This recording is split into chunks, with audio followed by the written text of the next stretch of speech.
ready for another lesson?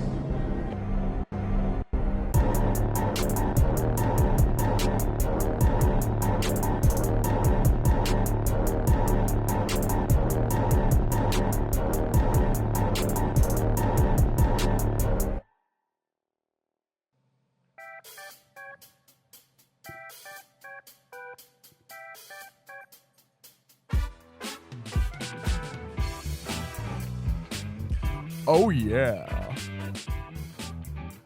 What's up, everybody? Welcome back to Back Row Banter. It's your favorite casual movie talk podcast. I am your host, Nathaniel. These are my co-hosts, Tyler and Blake.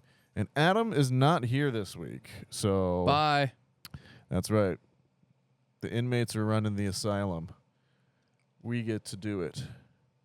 We are hosting again, co-hosting. Broasting? Broasting. We can broast. Bro host? There it is. We can coast. We can toast. There we go. It's really kind of up to us, whatever we want to do. Well, I think we're going to review Pearl in anticipation of Maxine. We're going to watch the 2022 X prequel known as Pearl, which I think was filmed more or less at the same time or like directly after. It had to have been very close. Yeah. Yeah, to your point, they were pretty much released like almost essentially like back to back within probably 5-6 months of each other. Yeah, it was crazy. But we've reviewed X on the podcast. We were there when it was out there, and now we're getting to this one as well too. Just high praises. Yeah, high praises for X, at least from me. A fave of yours, you would say. I would say it's pretty high up there. Well, there you go.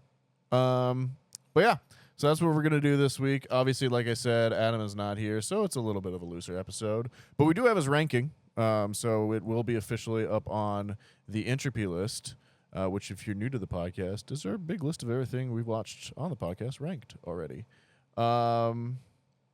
That being said, Tyler, how you doing? I didn't even check show notes if we have a name for you. But do you want to be what do you want to be? Do you want to be Theta Tyler? Is that what she calls the crocodile? It is. Yeah, Theta Tyler. There you are. Yeah, I'm cool with that. Whatever. I'm good. Work's been chill. Yeah. Obviously, we've seen each other a bit because we've been playing. I've been playing volleyball. At a location that you've introduced me to. Yeah, obviously. I think anybody that, for the most part, listens to this would know. Yeah, they know. You've been up there, or you've been making appearances as well too. Yeah, I haven't been up there in like 2 years, and just busy and being away from life and that area, and just not wanting to go there.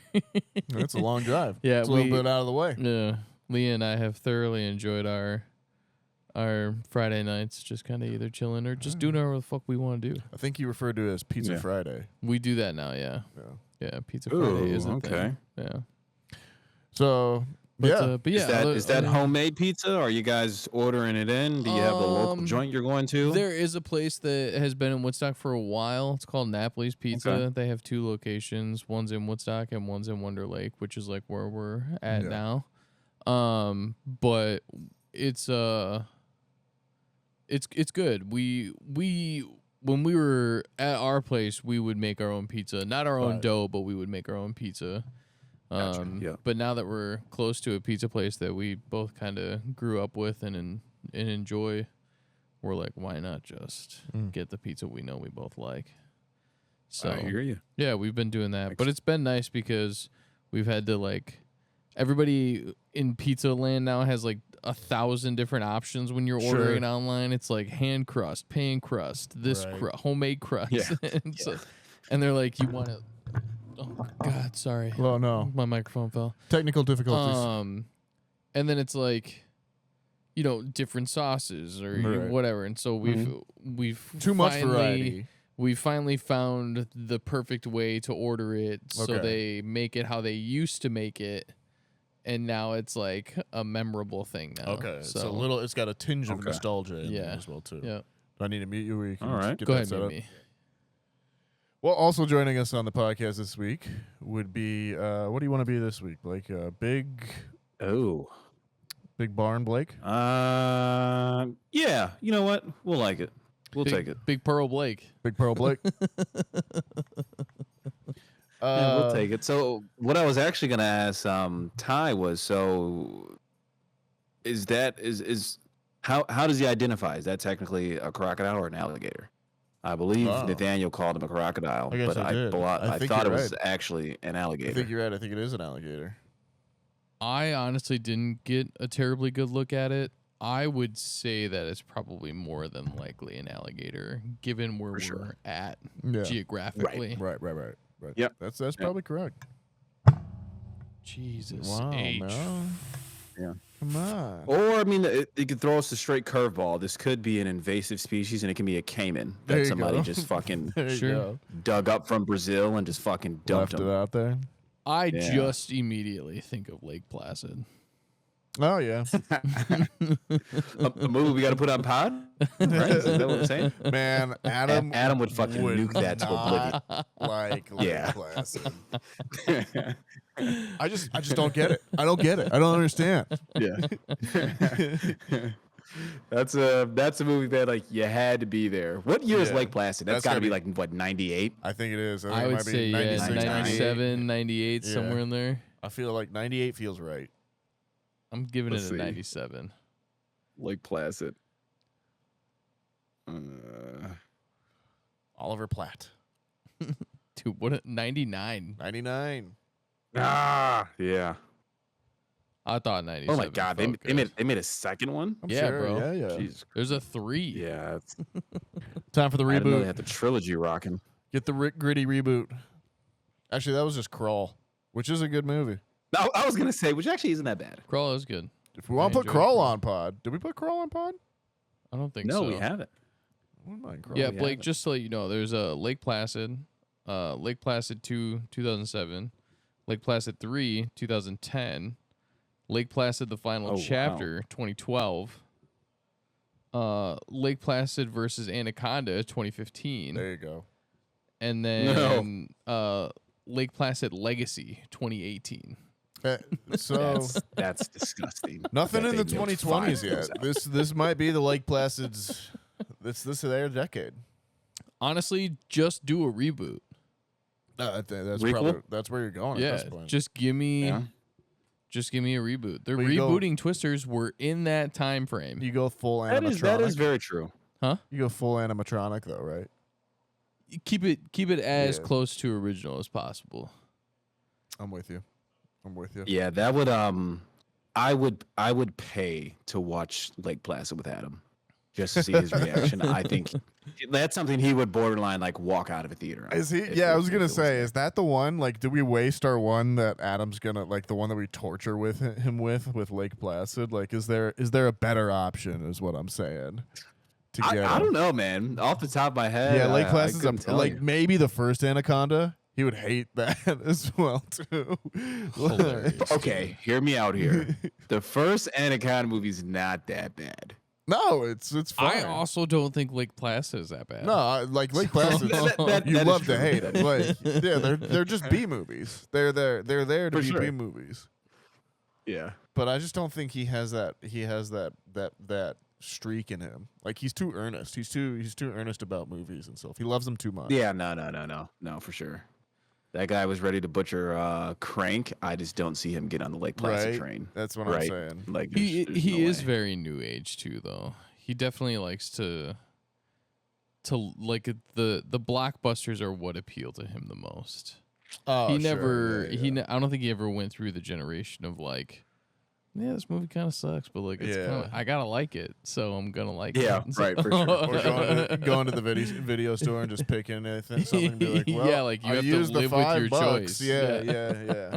yeah. That's back where you're going to your video store and you're picking the movie just off what the movie poster is, like the VHS case. Yeah. Right? Hilarious. It's like, oh, that looks cool. Let's fucking rent it. You get Transmorphers instead of Transformers.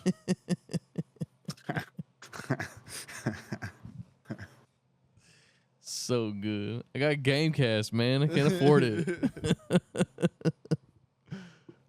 Shout out Adam, man. We'll see if he joins us later.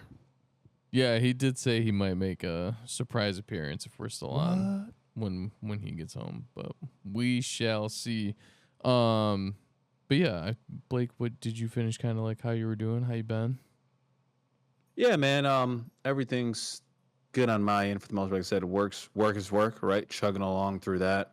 As I touched on earlier, finished that basketball league, which we did not have favorable results on. So right now we're kind of just going through the motions of work, getting everything set up here. Did a full deep clean of the place last week, which was nice. That was one of those was like long overdue. You know what I mean? Like the full deep clean, right? So I was like, all right, took a few hours, played some music. That's how you know you're just getting old, right? When you decide to do stuff like that. That's right. I love cleaning. Yeah, you're man. You're a clean freak. I'm with you. I would probably borderline on that with Ty as being like a clean freak, like OCD type of person. So it was overdue for me to kind of get down on that. Got some plants I've been taking care of, so I'm a plant dad. All right, yeah, I've got 3 plants going strong. Yeah, man, it's all good. Love that. Well, that wraps up the check-in. How you doing? Part of the show. Let's review Pearl. If you're a new listener, perhaps you've just forgotten. The way the review segment works here on Back Row Banter is we talk about the movie first. It's split into 2 sections. There's the non-spoiler section, then there's the spoiler section. In the non-spoiler section, we'll go around the squadron tonight, a trio, and a triumvirate, and we'll decide how we feel about it. See if we recommend it or not. There's no nuance in the internet. Got to be a yes or no answer. We'll talk about the movie's IMDb page, who wrote it, who's in it, all that good stuff. But if you don't want to have anything spoiled for you, go ahead and check out. We'll play a spoiler noise and then go into any deeper plot twists, our deeper thoughts itself. But like we alluded to earlier, do check back in and see where we rank it up on our show notes or up on our entry list. You can check in our show notes for when the time codes will be for all those different sections for you. So that being said, Tyler, did you pull it up over there? The IMDb? Yeah. I did not. Oh, man. That would have been such a good segue. I was distracted. I can pull it up, though. For sure. How about you read the summary for me? Yeah. So in 1918, a young woman on the brink of madness pursues stardom in a desperate attempt to escape the drudgery, isolation, and lovelessness of life on her parents' farm. How you feel? It's pretty spot on. Yeah. It definitely gives you quite a few adjectives there to kind of describe Pearl. And I think they did a wonderful job at kind of putting a couple words on who she is and put a little bow on it. No, there you go. You know? So there you have it, folks. This is Pearl. It is from 2022. It's directed by Ty West, starring Mia Goth. Also David Cornsweet, Tandy Wright, we'll say, and Emma Jenkins Bureau. Believe that's going to be about it. Not a big cast. Not a big cast, which, as we said earlier, I believe this was filmed almost in conjunction or directly after the filming of X. I think they still had access to basically the same set, and they just shot it right then and there with a baby cast. Yeah. So not a huge cast, not a lot of known names other than Mia Goth, and obviously David Cornsweet is going to be the new Superman for the James Gunn DC universe. But this was prior to all of that. And ties into the X world in kind of a weird way, but it's not like you can't really say like, oh, this is a direct prequel. Like, there's not one full character that follows through the whole X franchise now, I guess, technically. At least not that we know so far. To your point, you're right. Which it's to your point on that, Nathaniel, which I don't even think that would be feasible at this point in time. Right. The interesting part of it is just that Mia Goth actually plays a character. Yes. a different character in all of these films. Yeah, Which was still one of the really cool first viewings of X, like when you were able to piece together, to those of us who could, or perhaps maybe you didn't notice till the credits start rolling, or till you went home and watched a movie review, or till you went home and listened to our movie review on X. But that was an interesting kind of tip when watching X, where there was a scene where I already, what's her character's name? The young Pearl in X. I totally forgot. Oh yeah, she goes into the kitchen, right, and they're sitting down and having a conversation, and she's speaking to Pearl. Yeah, and that was when it hit me. I was like, I think it's Mia Goth. Yeah, so it's right? in essence so, Mia Goth really... talking to herself. That's Maxine. Right. Is that's her name? Yeah, it's because that's gonna be the Maxine from X is gonna be in Maxine as well too. Okay, I wasn't sure if Maxine was like her stage name that she created in like the porn industry. Right? I guess it could be in X. She's credited as Maxine. Okay, I gotcha. Okay, thank you for cleaning that up. But, no, yeah, you're good. Yeah, man. So this is an interesting trilogy, one that I'm all ears for. I would say it has potential to be one of the better horror trilogies that we've had, let alone like post like 2000. Sure. Right. Yeah. And Ty West and Mia Goth, they've, I guess, literally and figuratively, have struck gold with this one. Where I would bet that Maxine's going to be able to do some decent numbers at the box office as well. So yeah, we'll see where it goes. There's a lot of people in the horror community who are eagerly waiting on that guy. Yeah, I'm excited. That'll be fun. I remember first hearing about, like, I think we were, because did X come out during pandemic? 2022. X is I want to say early 2022 film. Okay, so that was yeah, and I remember seeing the trailers for it while we were doing the pod, and we came out and definitely did it at the time. And then I remember hearing not long after that they thought like Pearl had come out, and then like they just kind of quietly released Pearl. Like it didn't get a whole lot of fanfare. No, and it was X must have been, like Blake said, early 2022 because Pearl also is credited coming out late in 2022. Yeah. And yeah, so I thought it was interesting how they were able to tie it into 1918, the last time there was a big flu going around kind of thing. Sure. And the kind of for the scenes that were set in town and that kind of thing, but also how both of these movies, I think, function kind of interesting as these little pandemic era creation movies that were made during that. So they very small films. Yeah, they do have this kind of weird sense to them overall as well too. I'll be very interested to see how that contrasts with Maxine, obviously, going forward. But what did you guys think about just the Pearl's color palette, which is so noticeably different, I feel like, from X as well too, and just kind of like it's like Samsung. Yeah, sure. Yeah, but I think it different in tone as well too. 100%. Yeah, it reminds me a lot of I hate that I wasn't prepared to pull that up, but the other Ty West joint, what is it? I want to say Late Night with the Devil, but that's not it, because that's a film that just came out. House of the Devil. House of the Devil. Thank you, Nathaniel. Thank you so much.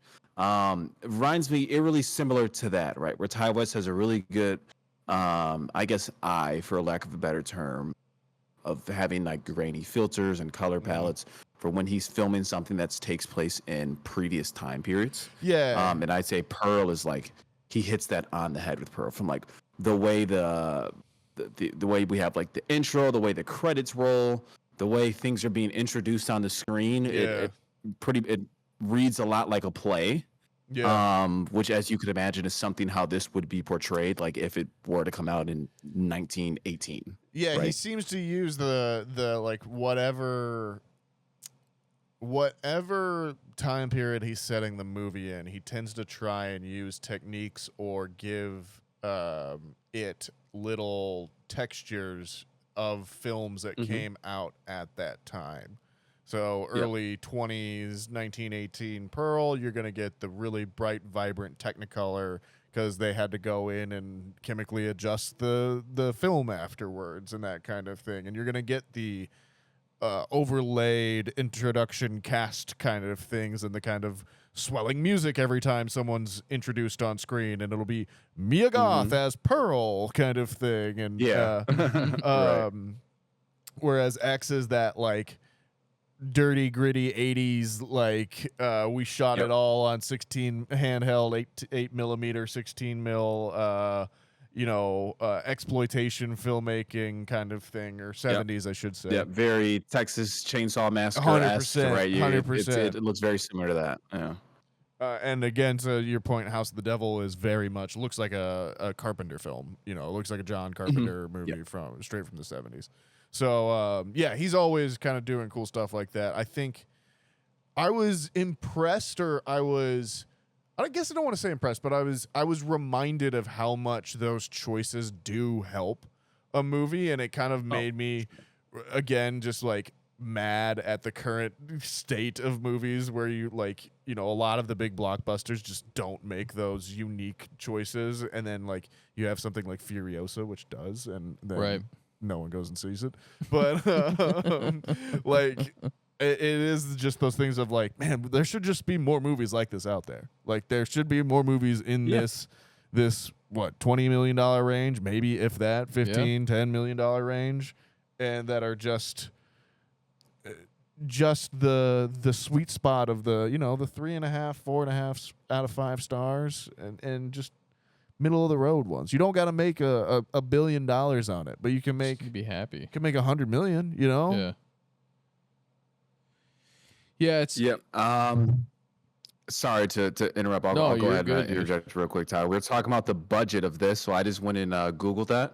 What do you think the budget of this is?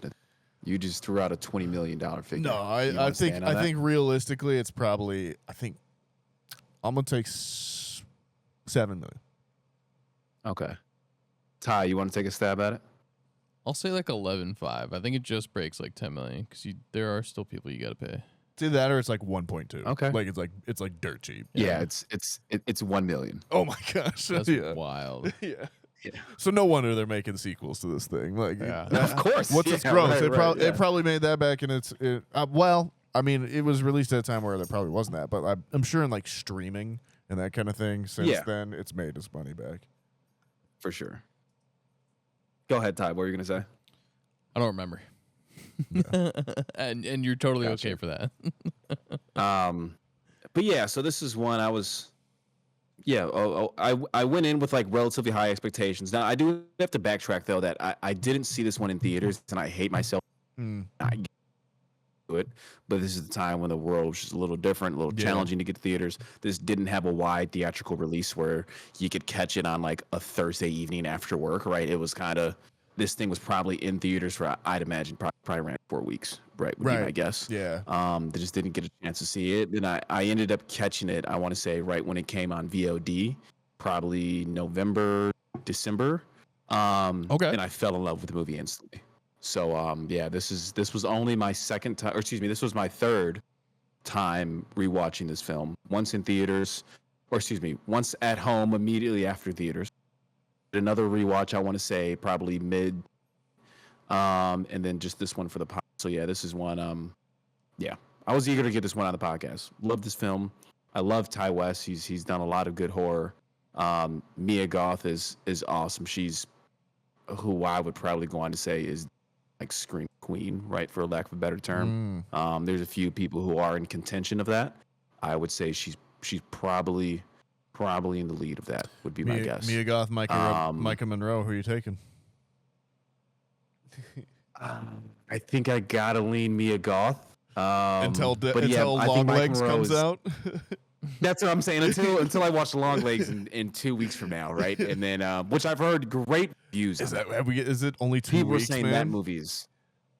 I want to say it's mid-July, July 10th, 11th, 12th, something like that. I'm getting stoked up for that one. Yeah. So yeah, it's I would say it's between like modern scream queens right now, where it seems like most of what they're doing is in the horror, right? And if you ever have a chance to watch any Mia Goth like interview, her voice is so distinct. It's like one of the most like distinct voices that you can actually hear. Sure. So yeah, I'd challenge anyone. Go check it out. Speaking of Mia Goth's voice, little tidbit here. I had never. This was like the first time I watched like an interview of her, and I did not know that that's just kind of like how she sounds, and it makes her characters like that much more creepy. Yeah, 100%. Yeah, for sure, without a doubt. I wouldn't want to be in the same. Like I like Mia Goth as an actress, but I don't know if I could be in the same room alone with her. Like I'd be a little freaked out, A little scared. Yeah, Genuinely. which is probably how she likes it. I would assume. Yeah, Oh yeah, for sure. get the impression she likes to just keep you on your back foot. Yeah. Anyways, we in spoilers? Did we? Where are we at? Do we even talk about this I don't. overall? We did the IMDb. We Yeah. were just kind of doing little riffs here. I don't think anybody has full blown said recommend, not recommend. Yeah, we'll go around. I'm a recommend on this one. I don't know if I like it better than X. Well, maybe we'll get into that a little bit more as we go. I don't know. I think there's some parts that are a little bit tighter, like than X overall, and a little bit. Obviously it's a much smaller cast, and you can kind of like delve into the character more. But yeah, I was pleasantly surprised with this one when I came across it. Similar to Blake, I didn't see it in theaters either. But when I did finally get to it, I really enjoyed it. This is my second time going through with it again, and I enjoyed it just as much on this watch as well too. I would say I think if you've seen X, you kind of know what you're in for with Ty West, or if you've seen another of Ty West's movies. In terms of kind of like scare level overall and that kind of thing. But yeah, I like this kind of stuff. I like stories that are set in the horror genre that don't necessarily like treat it as like we are going to torture the audience with this one. Like obviously that is there for it. There are movies for that as well too. But I also like that Ty West is smart enough and knows enough to be like, we could just have fun here, man. Like let's just tell some interesting stories. They're very with like these.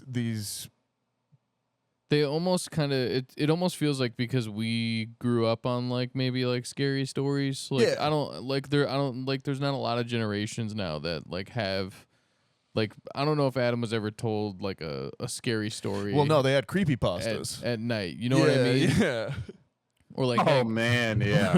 or like, had goosebumps. Or, right, of course. Something like that. And so we're again, like, anytime we come across a horror movie, I'm just like, we're sick people because we enjoy them. And I think it's just because we like, as kids, we were introduced to horror at such a young age. Yeah. And we're so comfortable around it that we thoroughly enjoy there being some kind of storyline or just like a short story in that kind of genre that we're just like, oh yeah, that was cool, that was fun, I liked that, I could sit in that. So But yeah, long story short, I'm a recommend. Ty, how are you feeling? Yeah, I'm a recommend. I think I'm on the same boat with I like X more than I like this currently. This is also my second watch. I did not catch this in theaters either.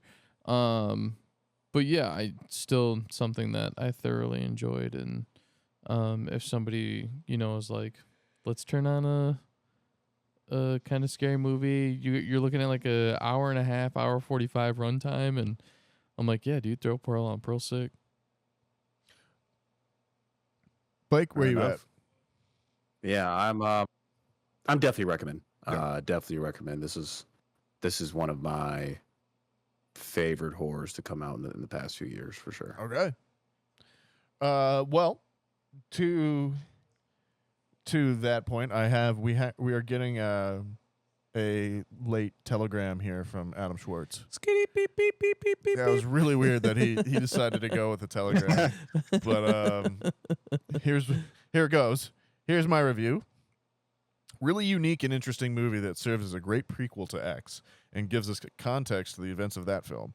It's not a typical horror movie, more of a character horror, which makes it a standout. Mia Goth is incredible throughout and really impressed me. Ty West does an excellent job directing this with a lot of great shots throughout the movie. The X chase at the end stands out in particular. Bit of sizzle there for you.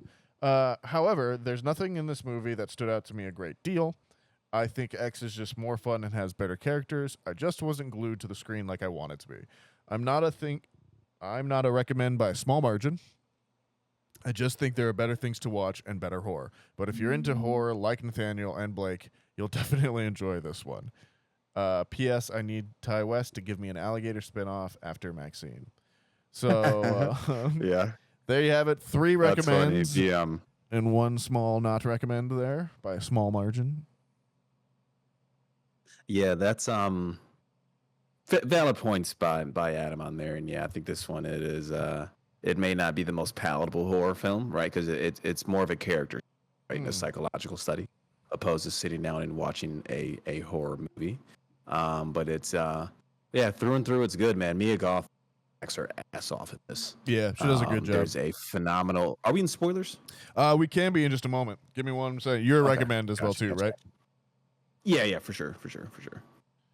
All right, then, folks, we're going to head on into spoiler time here. If you don't have anything spoiled for you, go ahead and check out now. But if you check back in, like I said, to see where we rank it up on our Entropy list, which is our big list of everything we watched on the podcast, ranked.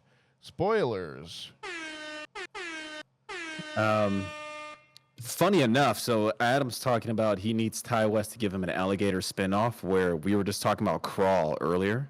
Where Alexander Aja actually gave us Crawl. That's a great point. But Adam fucking hates the only Alexander Aja film we have on this podcast. Which was High Tension, right? Yeah, right. Yeah. So yeah, I would love to see how you'd feel about that. That's actually a great point. Blake, you're gonna have to be the one to point that up to him and be like, Adam, I have the movie for you.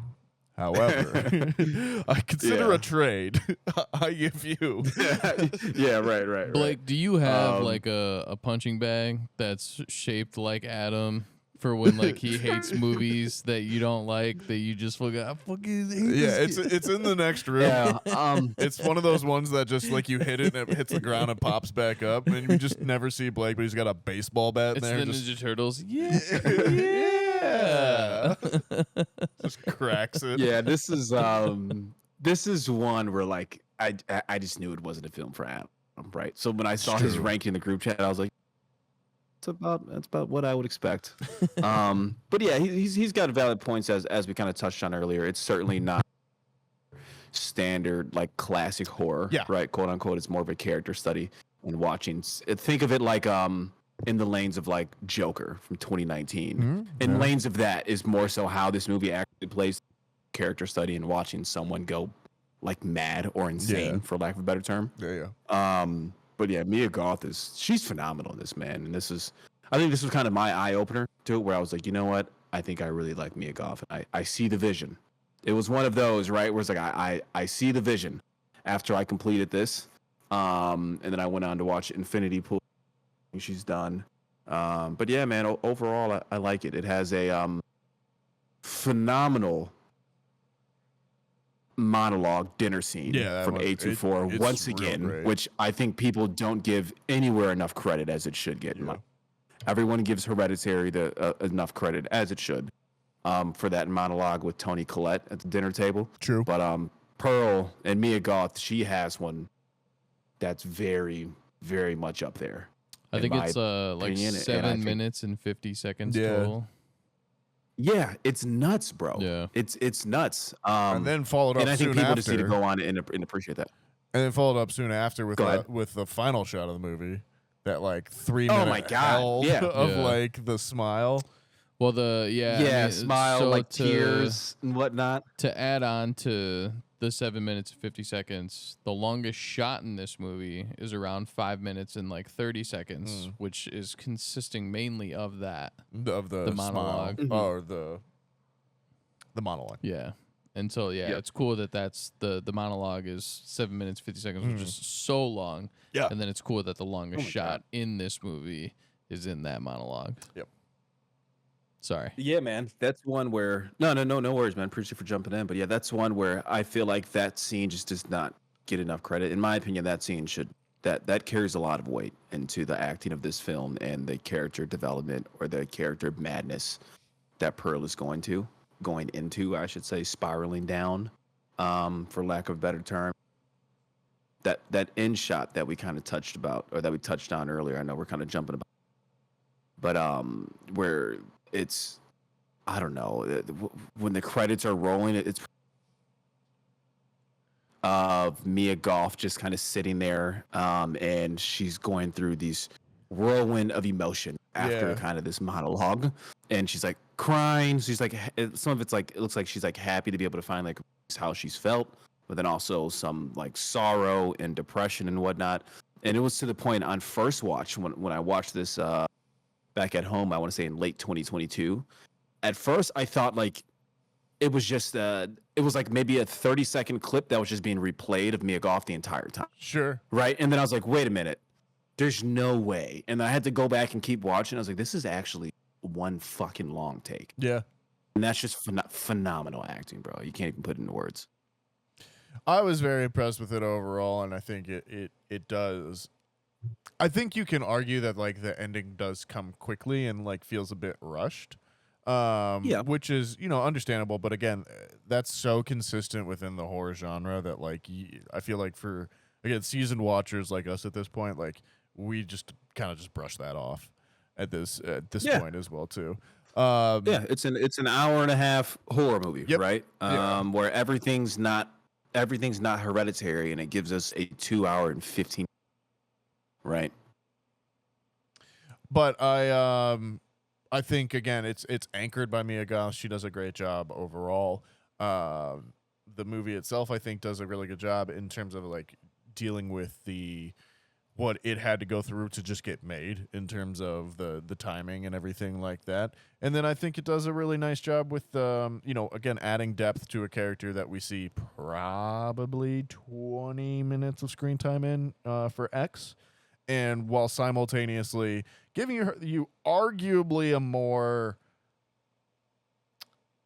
coherent, like deeper, like story, I feel like, than X. X is fun, but X is also playing on that exploitation, like griminess from the 70s as well too. It also is a group of people that you're concentrating on versus more or less exactly just one. And like you still have the POV character, which is Maxine, and obviously that's Mia Goth as well too. But I feel like even though this is the prequel to X, it really does function like not chronologically, but like spiritually as a sequel kind of thing. Sure. Well, it's the only thing that really is between the two is the property. Right. Exactly. And that's where I feel like because you see X first, you kind of like. You're like, oh, there's the alligator. That's our buddy, like kind of thing, like you know, and like, Theta. I know. Oh, last time I saw that barn, there was a pitchfork going through it and taking an eye out. Like, there are these like little elements there. So I think that's cool overall and, for sure and interesting. But yeah, I don't know if I have much more deeper thoughts other than that overall. I thought the setup of like the family being German and then hearing about like the what's happening in World War I and how like that's coming to an end, and obviously them having that kind of like tension of them being German and that kind of thing, and like also interesting dynamic of like just maybe even like the thought process of somebody who is a female in that time frame. Yeah, 100%. Your husband did leave you. Yep. Not that he necessarily had a choice. And you also get like married into families. Mm-hmm. Things were very different back then, and so it might give you just a little bit of insight on, the psyche of some people at that time. I think right. Go ahead, Blake.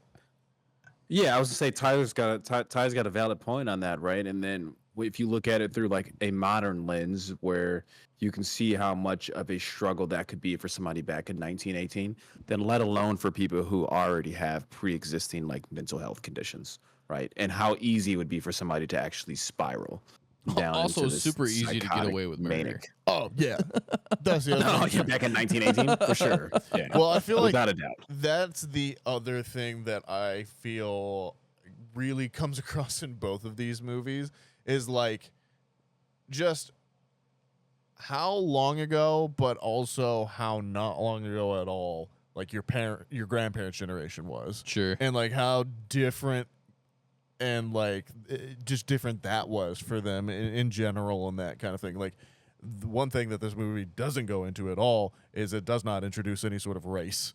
No. Into Pearl's thing, because like No. you can just imagine that would have been a whole nother element that would have been in 100%. there as Right. well too, and that kind of thing too. So yeah, I think it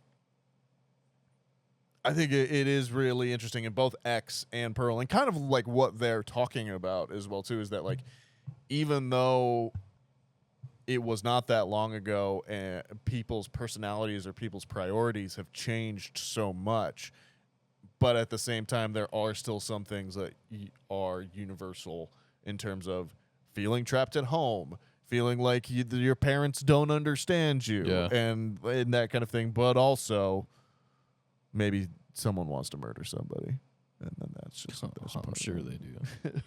I would say one of my like favorite scenes is the dismemberment of the projectionist or No. Sister-in-law. Mitzi. Yes. Yeah. Really at no point do you think that it's going to get that graphic. Oh yeah. You just kind of get, pitchforks going through torsos and, burns but nothing's ever like that that graphic, that visceral. So it was really cool to see that body horror part of it. The head chop is so like it's aggressive, wild, and so yeah, it's pretty cool to be able to flip a switch like that really quick, and then also turn it off right away because it's pretty intense.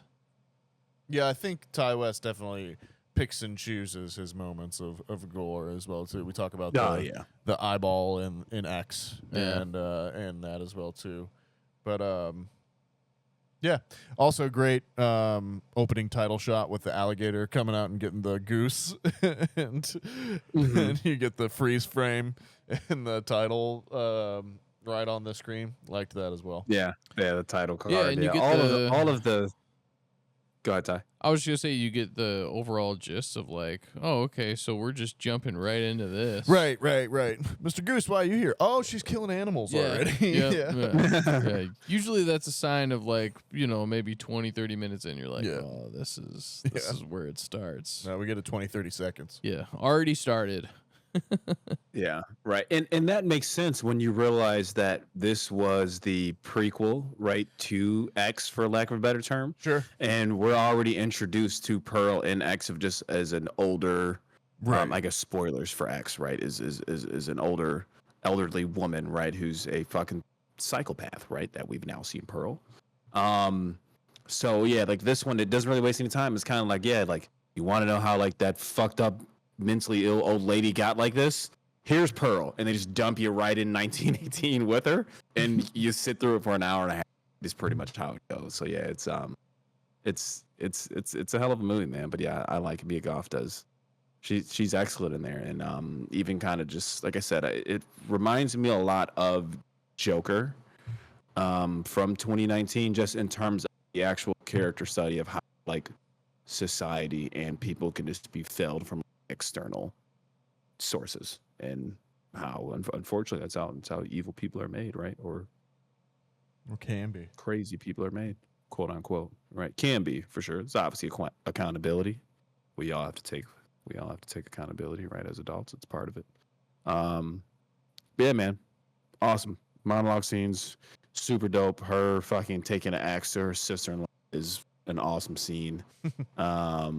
Even the scene where she finally turns on the projectionist, where she's like pleading with him, is like, oh, well, like, what's wrong? Like, why do you want to leave me? You told me you like me. Why do you? There's something has to be crazy. Right. XYZ, right? And she basically just baits him. Like, it's funny because as a viewer, you're in that scene and you're just like, man, just whatever you do, don't tell her she's crazy. Right. And like, sure enough, that's like what he does. Yeah. Dying.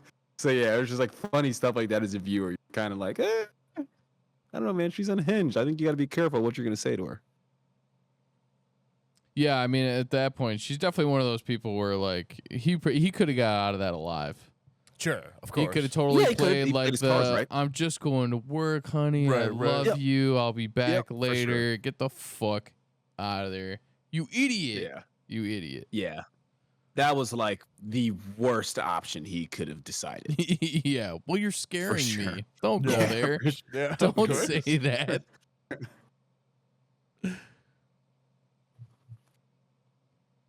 But yeah, overall, is everybody? I assume everyone's excited for Maxine, or maybe not excited. Does anyone not care for it? Ty, are you interested in Maxine? Are you kind of? I'll watch it for the pod. I Where you at? wasn't really before. Watching this kind of, I guess, piques my interest a little bit more. And then I'll definitely do a rewatch of X here at some point to get me even more into there. But yeah, I mean, it was kind of, for me mentally, it was just, it's been a little bit removed because X and Pearl came out within the same year. Sure. And then this has been a little bit more of a gap. You got about 2 years or so, maybe 1.5. We'll call it 2. Sure. But yeah, it's just been a little bit later. So it was kind of one of those things where it's kind of forgotten, but I think I'm a little more interested in it now that these have kind of gotten brought back up. Yeah, for sure. That's definitely valid. I'm with you on that. I'm certainly interested in Maxine. In terms of Pearl, this is one that I didn't quite notice until this watch of actually paying attention to kind of opening credits and whatnot. That Mia Goth actually has writing credits. Oh, no, Which, I didn't yeah, I was like, oh wow, I didn't catch that the first time. So yeah, but I think that's back to COVID, right, and kind of just a different world. People probably had to take on large roles and take on different. So yeah, it was pretty cool to see her have some sort of writing credit. It's actually really cool. Well, boys, should we rank it up there? Put her up. Let's do it. Alrighty. Folks, if you're joining us back here, we're going to be ranking this up on our Entropy list, which, as I've said, is our list of things we've watched in the podcast ranked. It's out there on Letterboxd, which is a platform we all use to log our movies, occasionally rate them, that kind of thing as well. We're all on there. And if you want to see the list yourself, we've all got it liked on our profile, I believe, and you can go check it out. But the Entropy list, as we're sitting, let's see, I think X is hovering around the 100 mark or so. If I'm not mistaken. 106 currently is where the sequel, but chronologically original of this is sitting. Right under Prey at 105 and right above The Menu at 107. We know Adam's ranking. He's got it at 138. 138. That is all the way down there. That would be going below Ferrari and above Men. Men. That's below the last voyage of Demeter. That's like. True. Also hanging out I don't there. know, Adam, man. We got some problems. Or I guess but- technically that would put it at 137. So that would put it above Ferrari and below Teenage Mutant Turtles, Mutant Mayhem. Yeah. Which I understand that one. That's probably one Right. he looked at and was like, "Hey, I actually like that movie." Yep. That's my hard cap. I know he's got a hard cap for Blind Spotting. That's all the way down there at Yeah. 136 as well too. A little tough for that movie, which is a good movie as well too. But then you got things like Yeah. Tenet at 132, which I would argue is unquestionable, is unconscionable, should be higher. Yeah. Anyways, boys, we got a 138. We got X up there at 106. Now, Ty, I think you said you are not as high on this as you are on X. So can I have your ranking, sir? Give me a second. I've been having some technical difficulties getting Never the list mind up then. here. So Blake, I believe you said you're higher than this than you are on X. Where do you have this one? Oh man, this one it's actually a little tricky for me, right? Because there's some Killers. there's two on it. horror films, that are actually right next to each other that I thoroughly enjoy. One's from 2022, and one's from 2021, and they're sitting next to each other. Which ones? I'm sorry, you cut out right there for a second. And that's Malignant and Barbarian. Okay. At 97 and 98, right next to each other. Sure. Those are I love those, right? So that's a little challenging for me. And then The Descent's at 96. Also right there. So I got 3 horror films that are all held dearly to me, and I do like this movie a lot, but I would have a hard time putting it above those 3, right? Right. I think that's fair. Right, but then I look up at like American Psycho, like I think I would put this to that for me, Okay. and nope. But it's a lot of jumping, right? So I think it'd be difficult for me to kind of put them above those 3 immediately. I said that Pearl was one of my favorite horror come out post like pandemic. You did say that. But ultimately, my favorite on first view was Barbarian, where that was the ultimate. This movie is fucking awesome. Okay. Right, and that's at 98, so I don't think I can go above. X is at 106. Prey was cool. Honestly, I that's tough, man. I'm gonna throw it at 100. Okay. We'll do 100 on the head. Flat at 100. That would be above Soul and below Kingdom of the Planet of the Apes. Yep. I see you. Tyler, have you settled on yours now? I have, but we never settle in the house of a Dallas. Okay. Have you chosen? I have chosen. Uh-oh. I'm gatekeeping. Oh. I'm gatekeeping hard.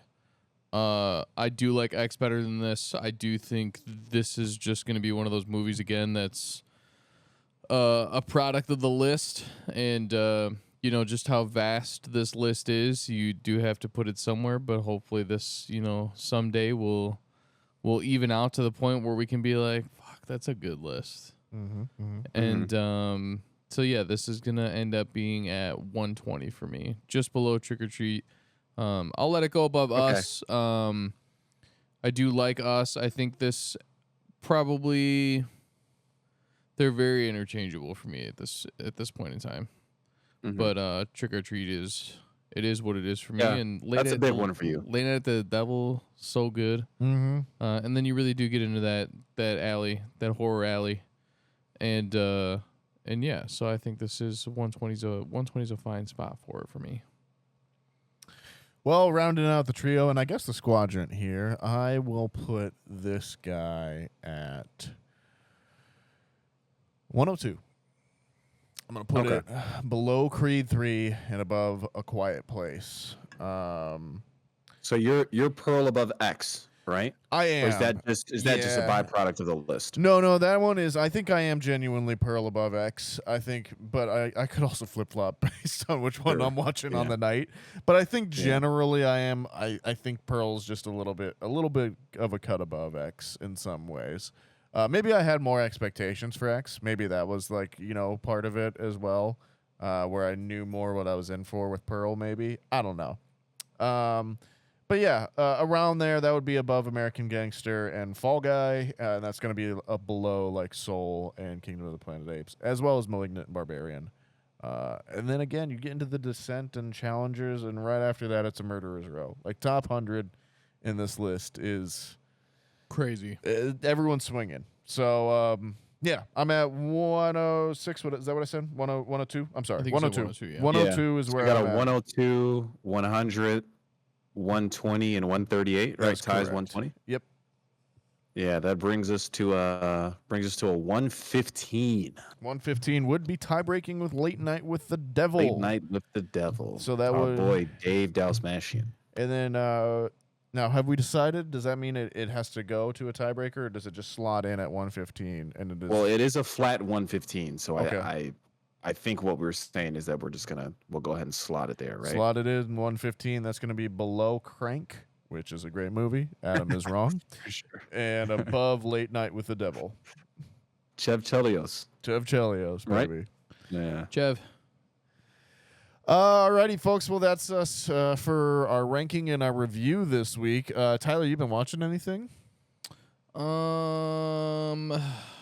What have I been watching? F1. Oh, so yeah, there was a Grand Prix, which I love to watch. Yeah. I feel like our F1 chats died a little bit in just overall like Enthusiasm. Yeah. Yeah. But I think once we either start mixing the season up towards the back half here a little bit, or if we get mid-season changes for drivers. Yeah, I think we're just in a little bit of the doldrums. It's a byproduct of last year too. Yep. Last season it was Max Verstappen, and so I think people are just kind of tired, which is fine. I get it, but I don't care if he keeps winning. I'm cool with it. It's beginning to be the dog days of summer as well too. Days are getting longer. Or it's hot. It's true. Yeah, Matt's got a fucking kid now. Matt's so got a kid. He's I get it. And Nick doesn't like us, so true. Yep. But no, I've been getting around to a little bit more of The Walking Dead. I'm on season 6, about halfway through episode 7, so I'm still cruising along there.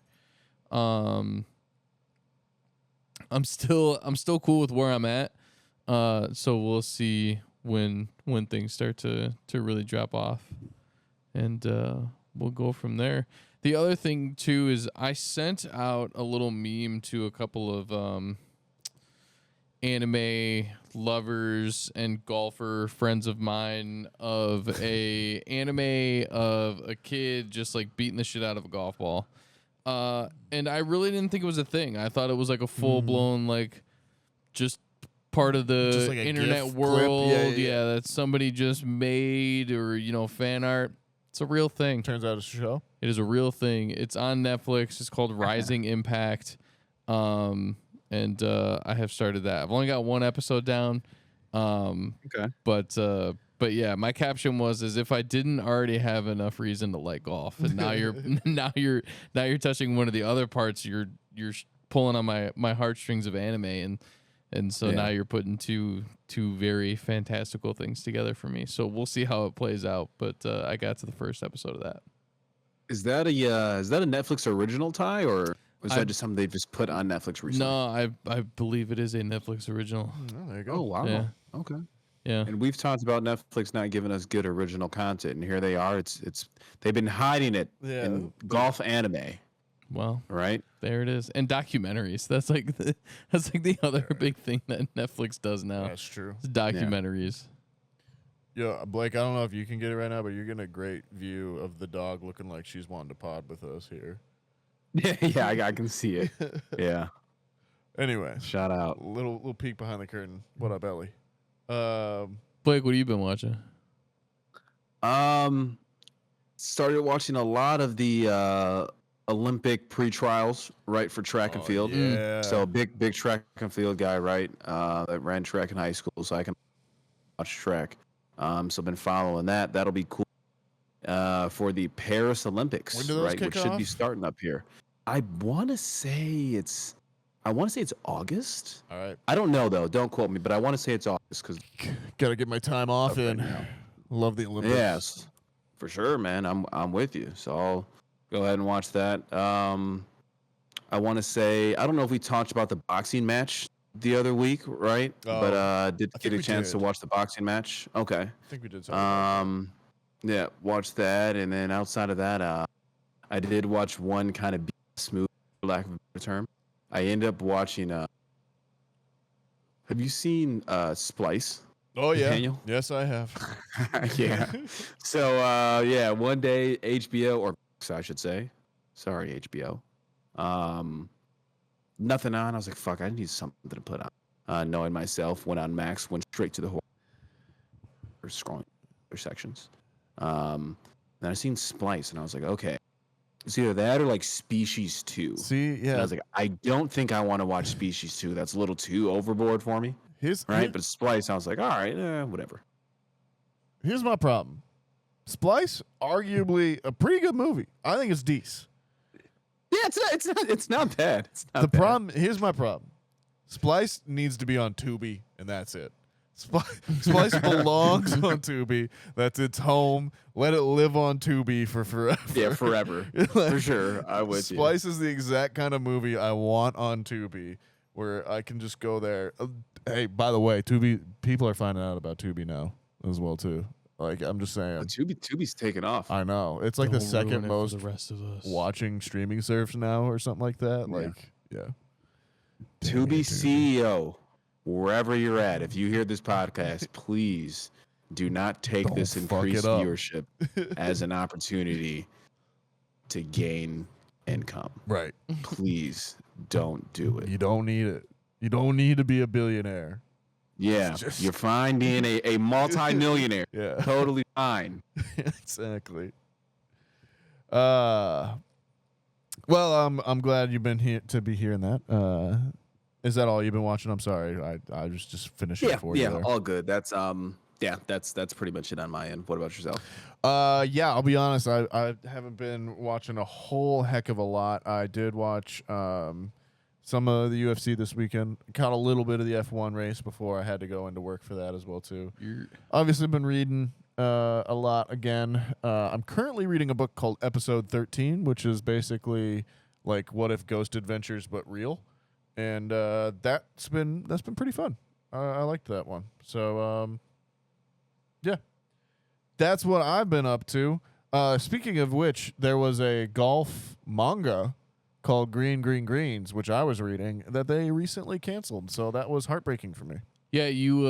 I remember you telling me that last week, and I was wondering if they correlated in some sort of way. So I was going to ask you the title of that, but you have answered all my questions. Well, I think that'll about wrap it up here, folks. Next week we are going to be doing. Oh, next week's our big 4-year anniversary app, I believe. So yes, sir. Check out Postpod. Dude, Adam. went straight to the top, Nathaniel. Just so you know, like, immediately. Just you know what? You know, and I think here's the problem: is that you and Adam have just refused to see Furiosa until now. I know. And So Well, hey, there's some incentive for you though. Since we're not, we haven't completely agreed on this, but we're almost on agreement that we're just gonna do potentially the anniversary episode true. Yeah. next week. So since we don't have homework, Blake and Adam have to see need Furiosa. to go see Furiosa. I think it's on video now. I think it's out of theaters or whatever, right? Anyways. yeah. We'll So see. what's actually crazy about the Furiosa thing? So I set aside time Sunday morning to go see it. No way. And it was gone. Yeah. Oh, no. brother. Yeah. Oh, man. That's pain. Tough. yeah, that's heartbreaking. Yeah. Oh, well. On to the next one, folks. So, yeah, join us next week. We'll be doing that. Until then, follow us on Back Row Banter Pod on Instagram, and I think there's a Twitter out there at some point. Maybe. Probably not. Just kidding. There's definitely a better Twitter than there is an Instagram. You can follow us wherever you get your podcasts. Give us a 5-star review. Word of mouth. You know, if you like us chatting in your ears every now and then, maybe you're like Tyler, you're driving around all the time. Maybe you're like me, you're working a warehouse all the time. You need something to just pass the time, need some boys chatting to you.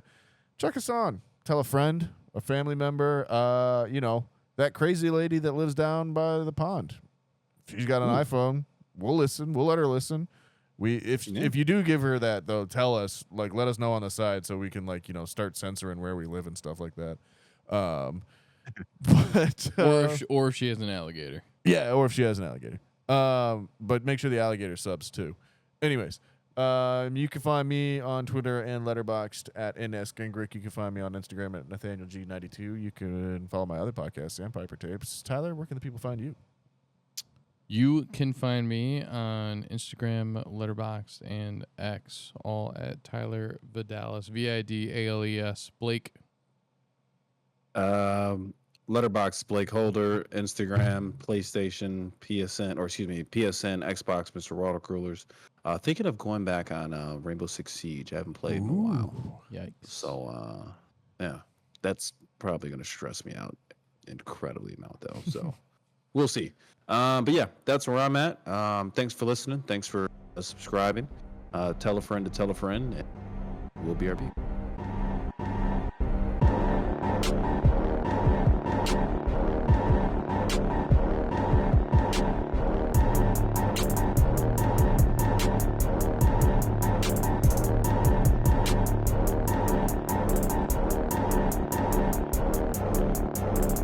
America.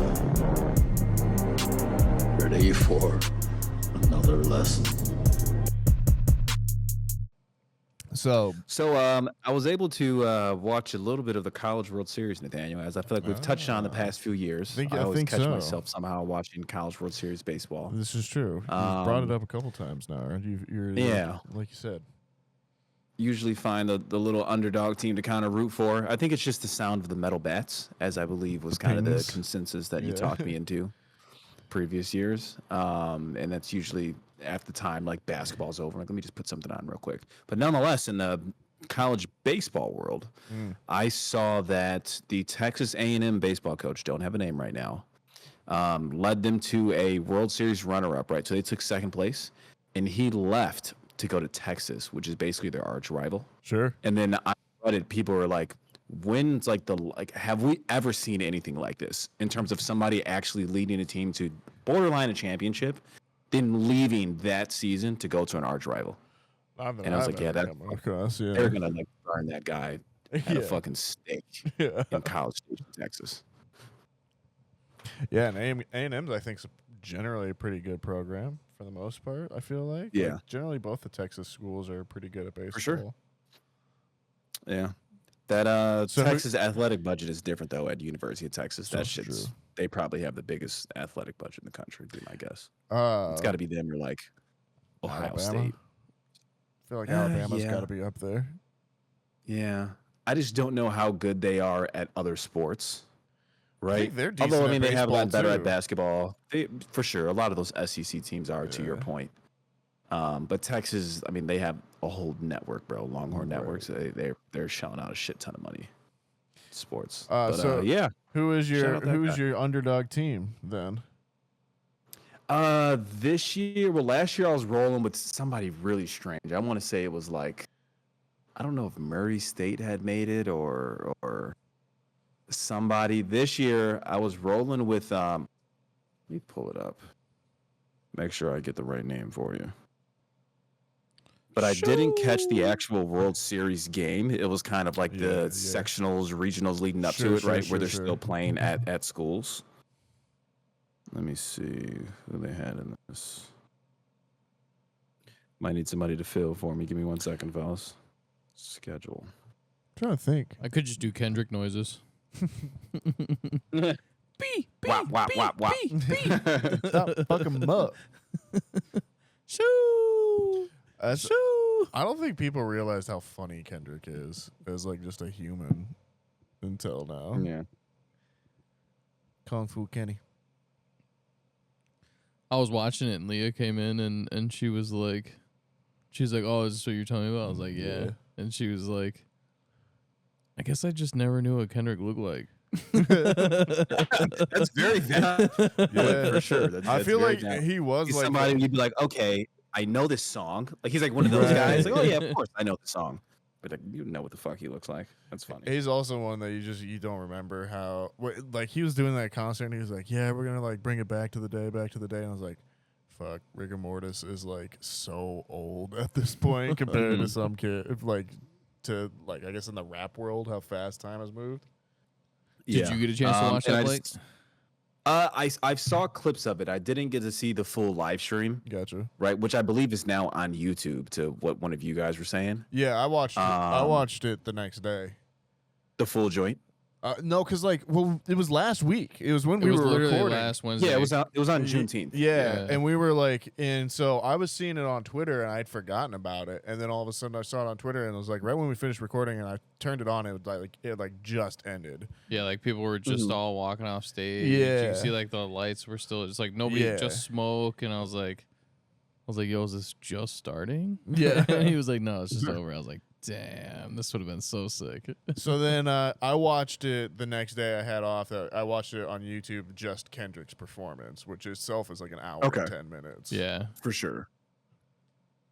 Yeah, I think the full video is like an hour and a half, but the last 20 minutes, 15, 20 minutes is just him on stage with everybody else. Yeah, that's also true.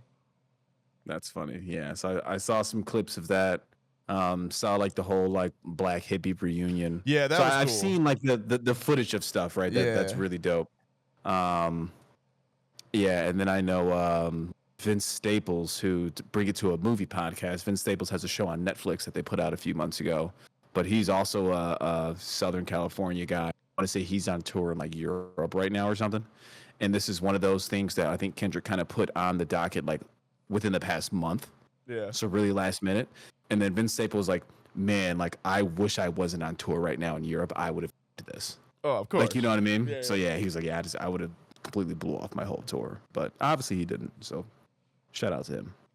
Yeah, it definitely looked like a good time, and obviously there was a lot more going on there culturally that I have no say in and shit. Right. But yeah, it seemed like a pretty cool thing going on, and obviously, you know, he's the best. So it's so funny to see him like in glasses now and shit, like out there at the start, and I was just like, damn, we are getting old. Like. I was gonna say back to that Kendrick and Friends thing. How much do you think those tickets went for? Oh man, yeah, they had to be. I saw like LeBron in the crowd and shit, and like a bunch of other people that I know. Like I'm sure it was just like standing room only, and like what do you? I don't know. For sure. Like, what do you even think? Do you think it was what, like $5,000 a ticket? Do you think it's like $3,000? Does he think it's like $1,500? Like I don't know. Yeah, I don't know the venue. Right. The venue was massive. It looked like a basketball arena. It did, yeah. I think they said it was the Forum, the Compton Forum or whatever, or the Englewood Forum, which I'm guessing is like a basketball gym or something like that. Sure, right. Maybe some like local college down there. So yeah, that's probably I don't know. Let's call it what, probably 10,000 seats, 8,000 seats or something like that. Yeah. Yeah, I have no idea what prices are to that thing, but I don't think the answer is $150. Right. No, and they had that thing packed out too. Like there's like shots from the back of the stadium as well too, like looking down at the stage and stuff. Yeah. I'm gonna have to rewatch, or I'm gonna have to go ahead and watch the whole thing. I've only seen like clips and just certain songs and certain pieces that I wanted to see. But yeah, I'll have to dig into it. But yeah, I would imagine, man, that I think just to get in the door, you're probably looking at what, probably 500. Oh yeah, or something like that. I would think, yeah. Yeah, and that puts you probably way in the back by the rafters. Right. Worth it though. Yeah, for sure. Looks like 17,500 people. 17.5 for the amount of people can fit in the Forum. Damn. Oh wow. Yeah. That's actually a big arena. That's way bigger than I thought it'd be. Yeah, so did I.